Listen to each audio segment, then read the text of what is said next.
உலகெங்கிலையும் இப்போ ஏஐக்கான தாக்கம் இல்ல ஏஐனுடைய பயன்பாடு அப்படின்றது ரொம்பவே அதிகரிச்சிருக்கு. விசாக்கள் மற்றும் அசைலம் வழங்குறதுலையும் ஏஐனுடைய தலையீடு இருக்கு அப்படின்றதுனால ஏஐ சரிவர இதை செய்யுதா இல்ல ஹோம் ஆஃபீஸ் ஏஐயை பயன்படுத்தும் போது அதுல தவறுகள் ஏற்படுவதற்கான வாய்ப்புகள் இருக்கா அப்படின்றது நீண்ட காலமாக பேச்சுவார்த்தையில் இருந்த ஒரு விஷயம். நீதிமன்றம் ஹோம் ஆஃபீஸுக்கு ஒரு முக்கியமான எச்சரிக்கையை வழங்கி இருக்கு. ஏஐ மூலமாக அசைலம் கோரிக்கைகள் மற்றும் விசாக்கள் தீர்மானிக்கப்படும் போது அதில் ஏற்படக்கூடிய தவறுகள் என்ன அப்படின்றத உணர்த்துறதுக்கான ஒரு மிகச்சிறந்த உதாரணமான ஒரு சம்பவம் பிரித்தானியாவில் நடந்திருக்கு. ஹோம் ஆஃபீஸ் பிரத்யேகமாக தனியாக பார்க்கக்கூடிய விசா அப்ளிகேஷனையும் தாண்டி ஏஐ மூலமாக பல விசா அப்ளிகேஷன்ஸ் கணிக்கப்படுகிறது. அதுலேயும் சில காரணங்களை கண்டறியும் போதோ இல்லை ஒரு ஆதாரம் கொடுக்கும் போது இந்த ஆதாரம் தவறானது அப்படின்றத ஹோம் ஆஃபீஸ் நிரூபிக்கிற பட்சத்தில் அதற்காக ஏஐனுடைய பயன்பாடு அதிகமாக இருக்கு. ஆனா ஏஐ சில நேரங்கள்ல குழப்பி பிழையான தகவல்களை சொல்லக்கூடிய வாய்ப்புகளும் இருக்கு. இப்படியான சந்தர்ப்பங்களின் போது மிக சிக்கலான பல விடயங்கள்ல பெரிய அளவிலான மாற்றங்களை இது கொண்டு வந்திருக்கு அப்படின்றது கடந்த காலங்கள்ல இருந்து தெரிந்து கொள்ளக்கூடியதாக இருக்கு. மொராக்கோவை சேர்ந்த ஒரு பெண் அவருடைய பிள்ளையோட பிரித்தானியாவில் அசைலம் கோரியிருக்காங்க. புகலிடம் கோரியிருக்கக்கூடிய இந்த பெண்ணினுடைய கேஸ் அப்படின்றது பாலியல் ரீதியாகவும் ஒரு நிர்பந்திக்கப்பட்ட திருமணம் மூலமாகவும் மிகப்பெரிய அளவிலான ஒரு டொமஸ்டிக் வயலன்ஸை சந்திச்சதுனால அசைலம் கோரிக்கையை பிரித்தானியாவில் இந்த பெண் முன்வைத்திருந்தார். இந்த அசைலம் கோரிக்கை நீண்ட காலமாக பரிசீலிக்கப்பட்டது. இதுல இருந்த ஒரு பெரிய கேள்வி என்ன அப்படின்னா, ஏற்கனவே மொராக்கோவில் இதற்கான சட்டத்திட்டங்கள் நல்லாவே இருக்கு. அப்படி இருக்கும்போது இந்த சட்டத்திட்டங்களை மொராக்கோவினுடைய அரசாங்கமே பார்க்கக்கூடியதாக இருக்குமே, அவர்களுக்கான பாதுகாப்பை இந்த மொராக்கோ அரசாங்கம் வழங்கலாம் அப்படின்ற வகையில இந்த வழக்கு தொடரப்பட்டது. இந்த வழக்கு சம்பந்தமான அல்லது இந்த அசைலம் கோரிக்கையை நிராகரிப்பதா ஏற்கிறதா அப்படின்ற விஷயங்கள் இந்த ஒரு துணியில அணுகப்பட்டு வந்தது. இது இப்படி இருக்கும்போது நிறைய விசாரணைகள் நடந்திருந்தது. ஹோம் ஆஃபீஸ் பிரத்யேகமாக மொராக்கோவினுடைய அதிகாரிகளை தொடர்பு கொண்டும் இது சம்பந்தமாக எப்படியான வாய்ப்புகள் இருக்கு, இவர்களுக்கான பாதுகாப்பை எப்படி உத்தரவாதப்படுத்தலாம் அப்படின்ற பல விடயங்களை பற்றி ஏற்கனவே ஆராய்ந்திருந்தாங்க. இந்த பெண் நீண்ட காலமாக அசைலம் கோரிக்கையை முன்வைத்து ஒரு முடிவுக்காக காத்திருந்தாங்க. பிள்ளையோட இருக்கிற காரணத்தினால இந்த பிள்ளையினுடைய எதிர்காலம், இந்த பிள்ளையினுடைய படிப்பு அப்படின்ற சில விஷயங்களும் இதுல இருந்ததாக சொல்லப்படுகிறது. இந்த பெண்ணை பொறுத்தவரையில இவங்க தன்னுடைய கணவரால மிக மோசமாக நடத்தப்பட்டிருக்காங்க. பல்வேறு தரப்பட்ட டொமஸ்டிக் வயலன்ஸை இவங்க அனுபவிச்சிருக்காங்க. அதுலேயும் குறிப்பாக இவர்களுடைய திருமணம் ஒரு நிர்பந்திக்கப்பட்ட திருமணம், அதாவது எந்தவித அனுமதியும் பெறாமல் இந்த பெண்ணுக்கு திருமணம் பண்ணி வச்சிருக்காங்க அப்படின்ற பல காரணங்கள் இந்த அசைலம் கோரிக்கையில சொல்லப்பட்டிருக்கு. இது இப்படி இருக்கும்போது ஏஐ மூலமாக ஒரு தகவல் பெறப்பட்டிருக்கு. அந்த தகவலின் அடிப்படையில இந்த கேஸை விசாரிச்சவங்க என்ன பண்ணிருக்காங்க அப்படின்னா, மொராக்கோவில் இதற்கான பாதுகாப்பு இருக்கிறதா, மொராக்கோவில் இதற்கான சட்டத்திட்டங்கள் இருக்கா அப்படின்ற விஷயத்தை ஏஐ மூலமாக தெரிந்து கொண்ட போது ஏஐ சிஐபிஎன் அப்படின்ற ஒரு விடயத்தை சொல்லியிருக்கு. சிஐபிஎன் சட்டத்திற்கு அமைய மொராக்கோ இதனை பார்க்கக்கூடிய ஒரு நாடாக இருக்கு. இந்த நாட்டில் பெண்களுக்கான பாதுகாப்பு உயர்ந்த மட்டத்தில் இருக்கு அப்படின்ற ஒரு விஷயம் சொல்லப்பட்டிருக்கு. இது உடனடியாக நீதிமன்றத்தில் ஆஜர்படுத்தப்பட்டிருக்கு. நீதிமன்றத்தில் சமர்ப்பிக்கப்பட்ட ஆதாரங்களுக்குள்ள இந்த சிஐபிஎன் அப்படின்ற ஒரு விஷயம் சொல்லப்பட்டிருக்கு. சிஐபிஎன்னின் அடிப்படையில் இந்த பெண்ணுக்கான விசாவை அல்லது அசைலம் கோரிக்கையை நிராகரிக்கிறோம் அப்படின்ற வகையில ஹோம் ஆஃபீஸ் இந்த அசைலம் அப்ளிகேஷனை நிராகரிச்சிருக்கு. இது வழக்காக எடுத்துக்கொள்ளப்பட்ட போது நீதிபதி மேலதிகமாக இந்த சிஐபிஎன் தொடர்பான விடயங்கள், இந்த சிஐபிஎன் தொடர்பான ஆதாரங்களை சமர்ப்பிக்க வேண்டும் அப்படின்ற ஒரு கோரிக்கையை ஹோம் ஆஃபீஸுக்கு பணிக்கிறார். இதுல ஹோம் ஆஃபீஸ் சிஐபிஎன் அப்படின்ற ஒரு விஷயத்தை தேடினா அப்படியான ஒரு விடயமே கிடையாது.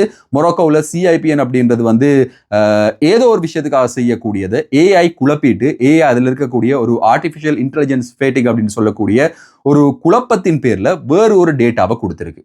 இந்த டேட்டாவை சரி பார்க்காம இதை நீதிமன்றத்தில் ஹோம் ஆஃபீஸ் ஆஜர்படுத்திய போது நீதிபதி ஹோம் ஆஃபீஸுக்கு மிகப்பெரிய அளவிலான ஒரு எச்சரிக்கையை விடுத்தார் அப்படின்னு சொல்லப்படுது. இதுக்கு நீண்ட நேரத்துக்கு பிறகு இந்த சிஐபிஎன் தொடர்பான ஒரு தனியான அறிக்கையை ஹோம் ஆஃபீஸ் தயார் செய்து நீதிமன்றத்தில் சமர்ப்பிக்குது.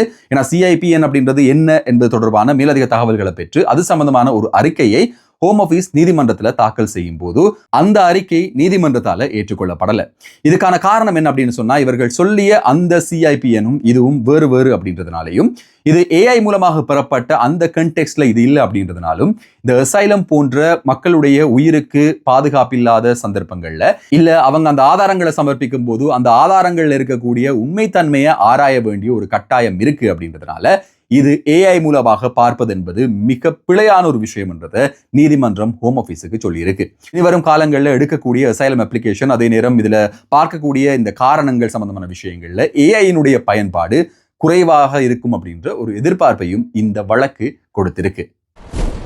யூகேல இளையவர்கள் வேலைக்கு போகாம பெனிஃபிட்ல தங்கி இருக்கிறது நாளுக்கு நாள் அதிகரிச்சுட்டு வருது. பிரித்தானியாவினுடைய புதிய பிரதமர் ஆண்டி பர்னாம் இதற்கு தீவிரமாக அவருடைய எதிர்ப்பை பதிவு செய்திருக்கார். இந்த யங் ஒர்க் போர்ஸுக்கான ட்ரைனிங்கள் மற்றும் அவர்களுக்கான அப்ரெண்டிஸ்ஷிப் அப்படின்ற விஷயங்களுக்கு இனிமேல் பிரித்தானியாவில் பெருமளவிலான பணம் செலவிடப்பட இருக்கு. இவங்களுக்கு இருக்கக்கூடிய ஒரு பெரிய பிரச்சனை என்ன அப்படின்னா, இவங்க வேலைக்கு போகும்போதோ இல்ல ட்ரைனிங் போகும்போதோ இவங்களுடைய பெனிஃபிட்கள் நிறுத்தப்படுது. இவங்களுடைய பெனிஃபிட்கள் நிறுத்தப்படுது அப்படின்றதுனால இவங்க அந்த வேலைக்கு போறதுக்கான ஆர்வத்தை காட்டுவது இப்போதைக்கு குறைந்திருக்கு. இதற்கு ஒரு சரியான தீர்வாக இருக்கும் அப்படின்ற அடிப்படையில் பிரித்தானியாவினுடைய அரசாங்கம் ஒரு புதிய தீர்மானத்தை மேற்கொண்டிருக்கு. யங் பீப்புளை வேலைக்கு எடுக்கும் போதோ இல்ல இவங்களுக்கான வேலைகளுக்கான ட்ரைனிங் அப்ரெண்டிஸ்ஷிப் கொடுக்கும் போதோ இவர்களுடைய பெனிஃபிட்ஸ், இந்த ஜாப் சீக்கர்ஸ் அலவன்ஸ் நிறுத்தப்பட மாட்டாது அப்படின்ற ஒரு புதிய திட்டத்தை பிரித்தானியா அறிமுகப்படுத்த போகிறது. இதன் மூலமாக ஏற்கனவே பெனிஃபிட் இருக்கும் போது வேலை செஞ்சு பார்க்கக்கூடிய ஒரு சந்தர்ப்பத்தை இந்த இளைஞர்களுக்கு அரசாங்கம் வழங்க போகுது. ஸோ அவங்களால இதை ஒப்பிட்டு பார்க்க முடியுமா இருக்கலாம். ஒருவேளை பெனிஃபிட்ல வாழ்றது அவங்களுக்கு சாதகமா இருக்கா, வேலைக்கு போனால் அதில் என்னென்ன மாற்றங்கள் இருக்கு அப்படின்ற விஷயங்களை இவங்களால ஒப்பிட்டு பார்க்கக்கூடிய ஒரு சூழ்நிலையை யூகேனுடைய அரசாங்கம் ஏற்படுத்த போகிறது. இதுல இன்னும் ஒரு மிக முக்கியமான விஷயம், இப்படியான ஜாப் ஆஃபர்ஸ் வழங்குறதுக்கோ இல்ல அவங்களுக்கான ட்ரைனிங், அவங்களுடைய அப்ஸ்கில்லிங் போன்ற விஷயங்களுக்கு அரசாங்கம் உதவி செய்யும் போது அந்த உதவியை ஏற்றுக்கொள்ளாம இவங்க தொடர்ச்சியாக பெனிஃபிட்ல இருப்பாங்களாக இருந்தா அவர்களுடைய பெனிஃபிட் நிறுத்தப்படுவதற்கான ஏற்பாடுகளும் செய்யப்பட்டிருக்கு. நிறைய பேருக்கு இந்த வேலைகள் வழங்குறதுக்காக வேலைகளுக்கான வாய்ப்புகளை ஏற்படுத்தி கொடுத்து அவங்களுக்கான வேலைகளை அரசாங்கமே தேடி கொடுத்திருந்தாலும் கூட இந்த பெனிஃபிட்ல இருக்கிறவங்கள பலரும் இந்த வேலைக்கு போறதுக்கான தயார் நிலையில் இல்லை அப்படின்றதுனால இப்போ யூகேனுடைய இமிகிரேஷனும் மட்டுப்படுத்தப்பட்டிருக்கு, மாணவர்கள் வருகையும் குறைந்திருக்கு அப்படின்ற இன்னொரு காரணத்தாலையும் இப்போதைக்கு சாதாரண வேலைகளுக்கு, வேலையாட்களுக்கு மிகப்பெரிய அளவிலான ஒரு பற்றாக்குறை இருக்கு. இந்த பற்றாக்குறை நிவர்த்தி செய்யறதுக்கு யூகேல இருக்கக்கூடிய இளையவர்களுக்கான ட்ரைனிங்கள் அல்லது அவர்களுக்கான ஊக்குவிப்பு போன்ற விஷயங்கள்ல இப்போ அரசாங்கம் ஒரு மிக தீவிரமான முடிவு எடுக்கக்கூடியதா அவதானிக்கக்கூடியதாக இருக்கு. இதுல மைக்ரன்ஸுக்கு என்ன ஒரு டிஸ்அட்வான்டேஜ் அப்படின்னா, இப்போ பார்ட் டைம் தேடுறதோ இல்ல இப்போ இன்னும் ஒரு ஜாப் செய்யறதோ இல்ல ஒரு வேலையை தேடுறது அப்படின்றது கொஞ்சம் கஷ்டமாக போகுது. அதுல மிக முக்கியமாக கேப் ஒர்க்கர்ஸாகவும் இந்த பிரிட்டிஷ் போர்ஸை பயன்படுத்துறதுக்கான ஏற்பாடுகளையும் யூகே அரசாங்கம் மேற்கொண்டு வருது. பிரித்தானியாவினுடைய மக்கள், பிரிட்டிஷ் யங் ஃபோர்ஸ் இந்த கேப் ஒர்க்கர்ஸ் போன்ற வேலைகளை செய்வாங்களா இல்லையா அப்படின்றது சம்பந்தமான உங்களுடைய கருத்துக்களை மறக்காம கமெண்ட் பண்ணுங்க. என்னை பொறுத்தவரையில இது மிகப்பெரிய ஒரு சவாலான விஷயமாக அரசாங்கத்துக்கு இருக்க போகுது. கேப் ஒர்க் மாதிரியான ஒரு டெடிகேஷனோட, ஒரு தியாகத்தோட செய்யக்கூடிய ஒரு மனப்பான்மை எல்லாருக்கும் இருக்குமா அப்படின்றது மிக முக்கியமான ஒரு கேள்வியா இருக்கு. அதே நேரம் இந்த இண்டஸ்ட்ரியை ரீஃபார்ம் பண்ணுவதற்கான ஒரு தீர்மானத்தையும் ஆண்டி பர்னாம் எடுத்திருக்கார். அது சம்பந்தமான விஷயங்களை இன்னும் ஒரு வீடியோல தனியாக நம்ம பார்க்கலாம். ஏற்கனவே இருக்கக்கூடிய கேப் ஒர்க்கர்ஸுக்கும் சாதகமான பல தீர்மானங்கள் அரசாங்கத்தால் அறிமுகப்படுத்தப்பட இருக்கு. திருட்டு சம்பவங்கள் அப்படின்னும் போது நிறைய திருட்டுகளை நம்ம பார்த்திருப்போம். ஹெர்ட்ஃபோர்ட்ஷையர்ல ஒரு மிக முக்கியமான விசித்திரமான ஒரு திருட்டு இடம்பெற்றிருக்கு. ஜான் அப்படின்ற 20 வயதான இளைஞர் இந்த வீதியில இருக்கக்கூடிய ஸ்ட்ரீட் லைட்ஸை திருடுற ஒரு வேலையை செஞ்சுட்டு வந்திருக்கார். £1 மில்லியன் பெறுமதியிலான ஸ்ட்ரீட் லைட்கள் இவரால் திருடப்பட்டிருப்பதாகவும் இவர் பல இடங்கள்ல இந்த திருட்டு வேலையில ஈடுபட்டிருப்பதாகவும் முதற்கட்ட விசாரணைகள்ல இருந்து தெரிய வந்திருக்கு. இந்த ஸ்ட்ரீட் லைட்ஸ் அப்படின்னும் போது 1950ஆம் ஆண்டுகள்ல நிறுவப்பட்ட ஸ்ட்ரீட் லைட்ஸும் அடங்கும். மிக பழமையான புராதனமான ஸ்ட்ரீட் லைட்ஸும் இவரால் திருடப்பட்டிருக்கு. குறிப்பிட்ட இடங்களுக்கு இரவு நேரத்துல போய் அந்த லைட்ஸ் ஆஃப் பண்ணதுக்கு பிறகு காலை நேரத்துல இவருடைய கைவரிசையை இவர் காட்டியதாகவும் பிரித்தானியாவினுடைய அரசாங்க சொத்துக்கள் திருடப்பட்ட வழக்குகள், சம்பவங்களை வச்சு பார்க்கும்போது இது மிக முக்கியமாக விசித்திரமாக கடந்த காலங்களில் இல்லாத மாதிரியான ஒரு திருட்டு சம்பவமாக பார்க்கப்படுது. யூகேனுடைய வரலாற்றில் நடந்த அரச சொத்துக்களின் திருட்டு அப்படின்னும் போது இது முதன்மையாக நிறுத்தப்படுது அப்படின்றதும் இதுல குறிப்பிட்டு சொல்ல வேண்டிய ஒரு விஷயம். இவருக்கான வழக்குகள் ஆகஸ்ட் மாதம் நடைபெற இருக்கு. இந்த ஸ்ட்ரீட் லைட்ஸ் திருடுறது அப்படின்றது இவர் ஏன் பண்ணார், இதுக்கான காரணம் என்ன, இவருக்கு உளவியல் தாக்கங்கள் இருக்கா அப்படின்ற வகையிலையும் இப்போது விசாரணைகள் நடைபெற்று வருது. இந்த வீடியோவை முழுசா பார்த்துருப்பீங்க அப்படின்னு நம்புறேன். தொடர்ச்சியாக பார்த்துருந்தீங்கன்னா மறக்காம சப்ஸ்கிரைப் பண்ணுங்க. இந்த வீடியோவுக்கு லைக் பண்ணுங்க. உங்க நண்பர்களோட இந்த சேனல் மற்றும் வீடியோவை பகிர்ந்து கொள்ளுங்க. இன்னும் ஒரு வீடியோவில் இன்னும் சுவாரஸ்யமான புதிய தகவல்கள், செய்திகளோடு உங்களை சந்திக்கும் வரை நன்றி, வணக்கம்.